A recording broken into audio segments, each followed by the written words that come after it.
seguir falando então da CPMI, mostrando alguns trechos e aqui passando a bola para os nossos comentaristas. Eu quero começar então com talvez o único membro, eu acho que foi o único membro, tirando a figura do presidente, que esse senhor, esse criminoso, o hacker da Vaza Jato, respondeu, né? O único que não era do governo.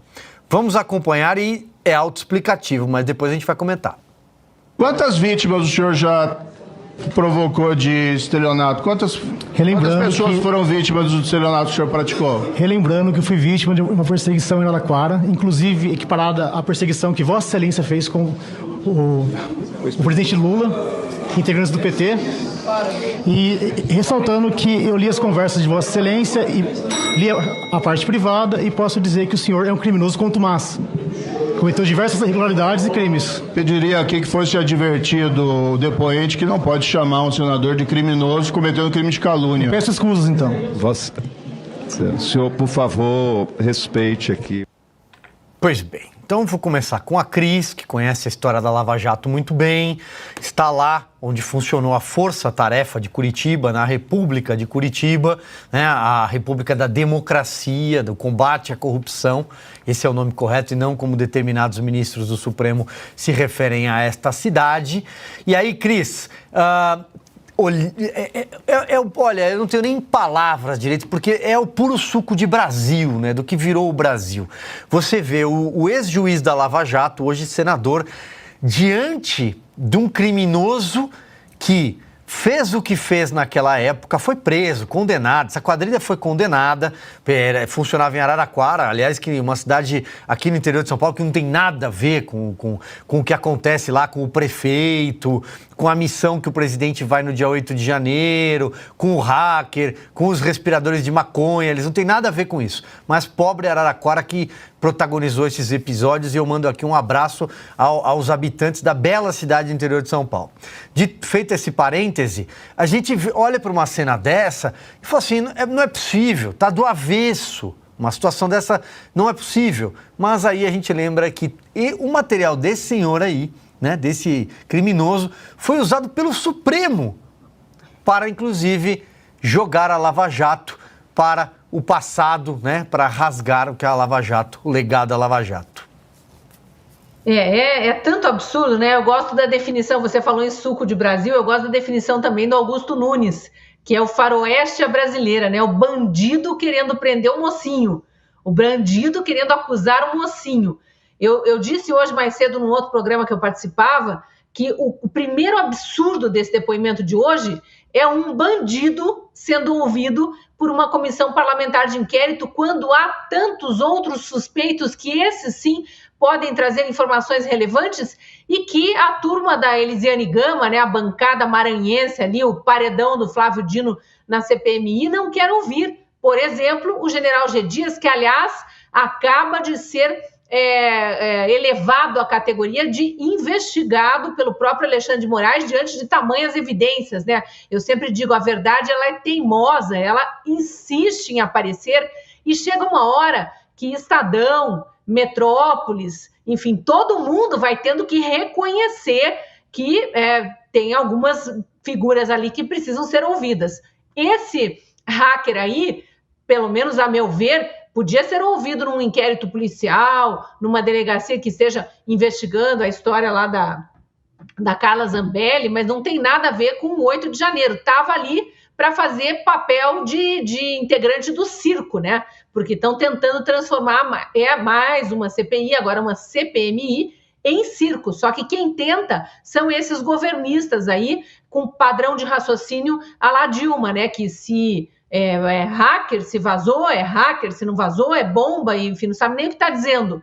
É bem esse o estilo das pessoas do governo que ficam ali tentando trazer uma narrativa e plantar uma versão fantasiosa para tentar vincular a invasão dos prédios públicos do 8 de janeiro, uma questão com a Carla Zambelli, que até agora não está bem esclarecida, confusa, precisa ser investigado, mas você vê um bandido criminoso, condenado, que foi o estopim para acabarem com a Lava Jato, com aquela parceria criminosa da imprensa militante inventando coisas, colocando lá conversas não periciadas como se verdadeiras fossem e aplaudindo decisões arbitrárias de ministros do STF indicados por Lula e Dilma, depois descondenando Lula e toda a quadrilha que veio na sequência. Eu citei o Sérgio Cabral mais cedo, mas foi só o último, né? Tem tantos e tantos aí que tiveram processos arquivados, enfim, foram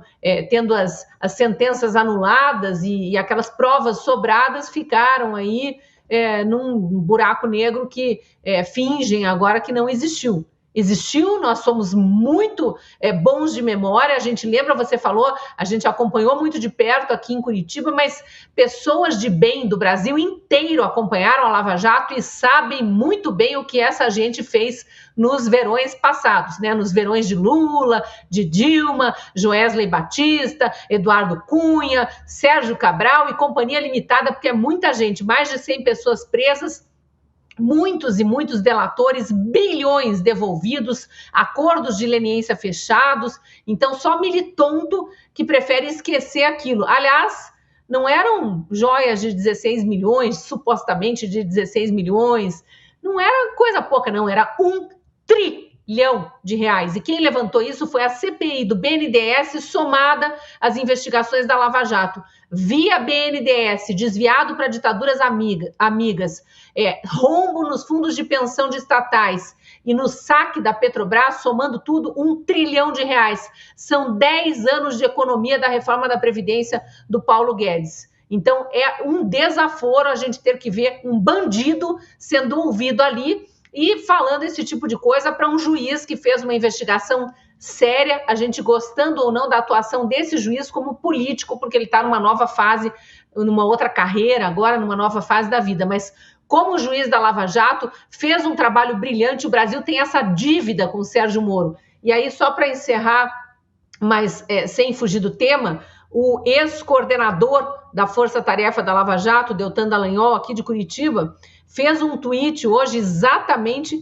sobre essa situação aí da CPMI ouvindo o hacker e as bobagens que ele vinha falando, né? E destacando exatamente esse fato de ser um bandido. Ele fala o seguinte: o hacker Walter Delgatti Neto, tratado como herói pela esquerda, hoje em depoimento à CPMI, é um criminoso condenado com longa ficha corrida, estelionatário contumaz, golpista de 5ª categoria e mentiroso compulsivo. Quem acredita que ele hackeou os celulares de mais de 100 autoridades da República e foi responsável pela Vaza Jato por patriotismo, imparcialidade e amor ao país, já terceirizou totalmente para narrativas sua capacidade humana de pensar por si próprio. E ele segue, traz uma argumentação muito bem fundamentada e o final desse tweet eu acho brilhante. Recomendo para nossa audiência depois procurar lá Deltan Dallagnol no Twitter e ler a mensagem inteira. Ele termina da seguinte forma: quem pagou o hacker Walter Delgatti Neto pela Vaza Jato? Quem mandou matar a Lava Jato? É bem pertinente essa pergunta, né? Mas muito. Bom, vamos lá. Quem também falou, voltando aqui, me perdi nas câmeras. Quem também falou nessa comissão, um trecho interessante, evidentemente que não foi respondido, foi o senador Flávio Bolsonaro. Vamos acompanhar. O senhor teve no dia 10. E o senhor também falou aqui que foi de sua autoria intelectual o relatório apresentado pelas Forças Armadas ao TSE. Procede isso? Ficarei em silêncio. Como é que o senhor vai pela primeira vez no Ministério da Defesa no dia 10 de agosto, sendo que o relatório das Forças Armadas foram encaminhados ao TSE no dia 24 de junho? Ficarei em silêncio. E eles foram reiterados no dia 1º de agosto? Ficarei em silêncio. Como é que o senhor produziu um relatório se ele foi entregue antes? Ficarei em silêncio. Isso, presidente, se eu fosse aqui um parlamentar de oposição, eu estava pedindo a prisão dele por mentir. Né? Se eu fosse o relator dessa comissão, eu estaria dizendo, ameaçando ele de prisão porque ele está mentindo. O problema é que a relatora é Elisiane Gama, Fabi Barroso. Na verdade, não é nem esse o problema é um pouco mais embaixo. O Delgatti está preso desde o dia 2 de agosto por outro processo, né? Pelo processo do CNJ. Ele já está preso. Então, quando o pessoal ficou falando o tempo inteiro, até para o Moro dar voz em prisão, eu achava válido, tá, senadores? Pela briga política em si e porque, na minha visão, é inadmissível um criminoso contumaz, como foi dito, né, ele tem condenação, insistir em chamar e desdenhar tanto do Moro, como ele fez também com a Damares, né, também depois tentou inverter a situação. E o pior de tudo, a gente viu as falas do Flávio Bolsonaro, que obviamente não será respondida, mas a gente viu no finalzinho a própria esquerda pedir até que, como ele está contribuindo muito com a justiça, esse Delgatti, esse que furtou palavras, né, conversas privadas, para dizer o mínimo, ele deveria ficar fora da cadeia e ter prisão domiciliar. Ora, o objeto dessa CPI não é o 8 de janeiro, aí vamos fazer então a junção de tudo. Ele é de Araraquara. Araraquara é a cidade, a gente precisa falar muito bem aqui de Araraquara, vocês não têm culpa, vocês que moram aí, mas a cidade se tornou tipo Atibaia, né? Atibaia também, beijo para Atibaia, mas Araraquara do Edinho Silva, e teve aquela mulher na praça, a Elizabeth Maria falou aqui no chat, aquela da pandemia, para quem não lembra, aquela mulher que estava sozinha e foi arrastada. O senhor Luiz Inácio Lula da Silva viajou para onde no dia 8 de janeiro, que aliás é o objeto? Para Araraquara, né? Será que não tem uma ligaçãozinha aí, tem um time que trabalha em Araraquara? Essa seria uma pergunta com o objeto dessa CPMI, o correto, né? Aí a gente precisa juntar mais ainda. Até anotei aqui. Não tem como, então, prender o Delgatti porque ele está preso. Não tem como soltá-lo porque ele se contradisse no depoimento dele da Polícia Federal. Então, aí a Polícia Federal já intimou para ele fazer novo depoimento amanhã. E aí você tem a esquerda fazendo narrativa assim, olha, tudo que o Delgatti falou lá na Polícia Federal foi provado. Se foi provado, por que ele vai ter que depor novamente? Obviamente porque ele se contradisse, porque se ele não tivesse trazido nada de diferente, a polícia não ia querer ouvi-lo novamente. E é duro ver a Polícia Federal, que outrora trabalhou ao lado da maior operação que tivemos contra a corrupção, que foi a Lava Jato, agora participando desses mandados de prisão que também hoje tivemos. Então, o Brasil está vivenciando esses tempos estranhos que a gente vê realmente um criminoso que pratica o faroeste das provas indevidas, que eu posso jogar o meu diploma fora, porque tudo que eu estudei sobre provas não está valendo no Brasil atual, e aí a gente fica com um curso de direito que parece mais, sei lá, de psicologia criativa, porque é tudo que eu posso fazer com o que eu sei do direito. Mas eu queria mandar um beijo para a Chádia, que está sempre aqui conosco, é sempre uma fofa, uma carinhosa. A Renata Serra, muito obrigada, Renata. O Martins, que estava aqui. A Mônica Caetê, que sempre coloca aí Nordeste com Fabi, e a gente sabe como é importante. A Marta de Bauru. E daqui a pouco eu tenho outros beijos para mandar, porque eu anoto aqui também, não é só você, tá, Silvio? O Flávio hoje está sendo ignorado, porque como ele está à minha direita, eu ficarei em silêncio. Isso, sabe o que é isso? É temor e reverência, sabe? Agora já era cadeia, essas coisas. Pode seguir aí, Flávio. Você vai permanecer em silêncio também. Eu deveria, na verdade, né? Nesses tempos atuais, eu deveria permanecer em silêncio. I pledge the fifth, né? Como fazem os americanos, né? Invoco a quinta emenda, mas aqui a gente não tem quinta emenda, então eu vou permanecer em silêncio. Vamos lá. Cris falou sobre a CPI do circo, o que está acontecendo no Brasil. Deixa eu te interromper por um motivo. Vocês estão falando da forma como o Delgatti se comportou em relação ao Moro, na CPMI, a forma como... enfim, eu me lembro muito da forma como o Lula participava desse podcast. Vamos mostrar o podcast que ele participava, a forma como ele falava com os juízes. Na época. Então, quando ele fazia esse podcast, né? Exato, tinha uma baita audiência esse podcast. Aliás, é um ministro do Supremo que está ali ao lado dele. Né? Do podcast. Então, eu me lembro quando ele participava desse podcast. E olha, vou dizer, para falar a verdade, esse podcast tinha mais audiência do que a live semanal dele. hoje. Mas a gente tem mais. Nós aqui, essa hora, já temos 3 vezes mais a audiência da live semanal dele, aproveitando para agradecer a nossa audiência e 8 mil pessoas seguindo a gente desde o Sem Filtro, mais 4 mil aqui no link exclusivo, sem dinheiro público, como porque você bem disse. Porque a gente já pede assinatura sempre, gente. A gente precisa sobreviver, precisamos de liberdade, então sempre, gente, a gente vai insistir, porque essa bandeirinha dá para levantar da liberdade dos fatos verdadeiros, não são narrativas. Eu tenho certeza que você aí que está nos assistindo sabe da importância nos tempos atuais. Aqui não tem rabo preso, aqui se vier e chacoalhar a gente assim, ó, de cabeça para baixo, não vai sair niente, nada, como diria a vovó lá na Moca, né? Então, a gente precisa de vocês e também compartilhem, faça a Revista Oeste chegar nos 100 mil assinantes, como diz o Augusto Nunes, aqui tem um timaço e gente que trabalha pela verdade e a manutenção da nossa liberdade. Tem hora que eu fico até rouca, porque eu até gaguejo, a gente quer falar tanto, porque a gente não tem mais lugar de fala e aqui é o nosso lugar de fala. Muito bem, então Flávio pedindo vênia e desculpas por ter interrompido, né? Por ter interrompido. Vou aumentar aqui o seu tempo. Pela ordem.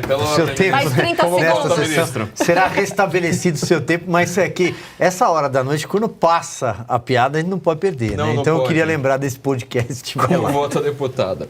Vamos lá, a Cris falou sobre a CPI do circo, a famosa CPI da Covid. Foi ali um dos grandes turning points da história brasileira, não é? Qual os bandidos começaram a perseguir a população de bem. Naquela CPI também, que ela tinha como objeto de investigação a falta de abastecimento de oxigênio em Manaus, tá? Este era o objeto de investigação. A Constituição diz que a CPI só pode investigar isso. Se ela tentar investigar qualquer outra coisa, tem que prender todo mundo. É isso, a Constituição diz isso. E tem ainda a lei de abuso de autoridade, que ela, elenca e determina ali, né? Fala exatamente quais são as punições para essas pessoas. Tudo cadeia, tá? Cadeia. Ah, você resolveu investigar outra coisa, mas cadeia. A CPI do circo, né, a famosa CPI da Covid, ela resolveu investigar, né, todos os blogs de direita, todos os sites de direita, pedindo quebras de sigilo que não se fazem a terroristas. Essas pessoas que pediram isso, sabe, que estavam lá, sabe, sempre falando em nome da democracia, contra as fake news, e a gente também vai investigar isso, vamos investigar não sei mais o que, se você olha torto pra mim, eu vou te investigar também. Todas essas pessoas deveriam estar na cadeia, tá? Porque a lei brasileira, a Constituição brasileira e a lei de abuso de autoridade, sancionada pelo PT, para tentar ferrar com o Moro, tá? Todas essas leis dizem, essas pessoas deveriam estar na cadeia. E estão aí falando em nome da democracia, perseguindo pessoas inocentes. Vamos lá, quero falar uma coisa muito importante para as próximas semanas. Parem de falar hacker, gente. Hacker. Não é hacker. Esse cara, ele fez... Esse tal de Delgatti, o que ele fez no Telegram foi uma espécie de phishing que, assim, é de presidiário, gente. Isso aí foi uma coisa, mas tão boba, que, assim, só político pra cair nisso. Minha avó não teria caído nisso. Sabe aquele link lá que você manda, sabe? Todo destrambelhado e fala assim, nossa, clica aqui, coloque sua senha que aí você vai ganhar, sei lá, 100 mil. Só político pra cair nisso, entendeu? Sabe aquela ligação disque sequestro falso que você recebe no meio da madrugada? Aquilo ali tinha mais burilação do que esse Delgatti. Aí ele agora aparece na CPI para um bando de senadores, tá? Eu não quero nem olhar para os deputados, mas eu quero olhar para os senadores, porque o Senado ele não é exatamente a casa do povo, tá? Ele imita a Câmara dos Lordes. Do primeiro parlamento bicameral, que foi o britânico, ele imita isso. Então ele não está representando o povo, ele está representando o Estado. Se presume que sejam ali pelo menos as 3 pessoas, mas vamos dizer que saibam usar um computador, né? Se eles querem tanto falar em fake news, se eles querem tanto falar em regular as redes sociais, que saibam ligar um computador, sei lá, não cair num phishing idiota desses, entendeu?